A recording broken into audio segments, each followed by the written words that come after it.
The Horla. The Horla. In French. La Horla is an 1887 short horror story. Written in the style of a journal by the French writer Guy de Maupassant. After an initial, much shorter version published in the newspaper Gil Blas. October 26, 1886. American horror writer H.P. Lovecraft. In his survey Supernatural Horror in Literature, 1927. Provides his own interpretation of the story. Relating the advent in France of an invisible being, who lives on water and milk, sways the minds of others, and seems to be the vanguard of a horde of extraterrestrial organisms, arrived on Earth to subjugate and overwhelm mankind. This tense narrative is perhaps without peer in its particular department. The story has been cited as an inspiration for Lovecraft's own The Call of Cthulhu, which also features an extraterrestrial being who influences minds and who is destined to conquer humanity. The word Horla itself is not French, and is a neologism. Charlotte Mandel, who has translated the Horla for publisher Melville House, suggests in an afterword that the word Horla is a portmanteau of the French words or, outside, and la, there, and that La Horla sounds like the outsider. The outer, the one out there, and can be transliterally interpreted as the what's out there. Summary and outline.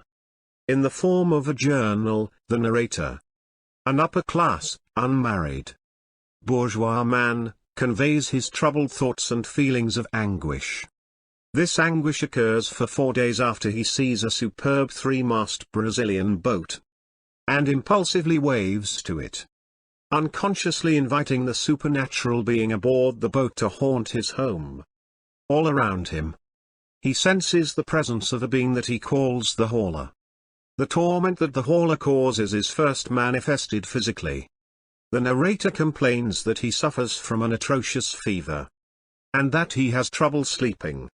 He wakes up from nightmares with the chilling feeling that someone is watching him, and kneeling on his chest.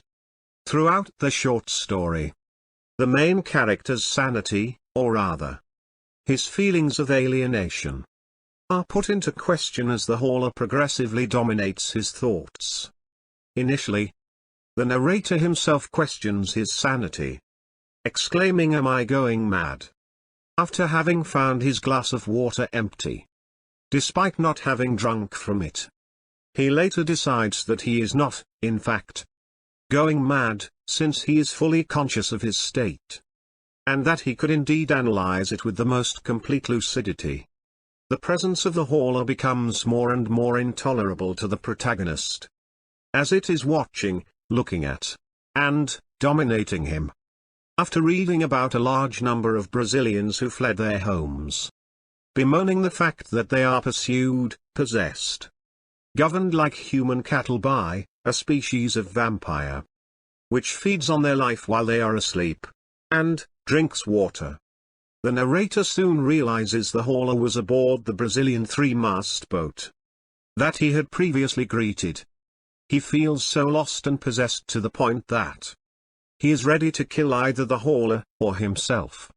Thank you.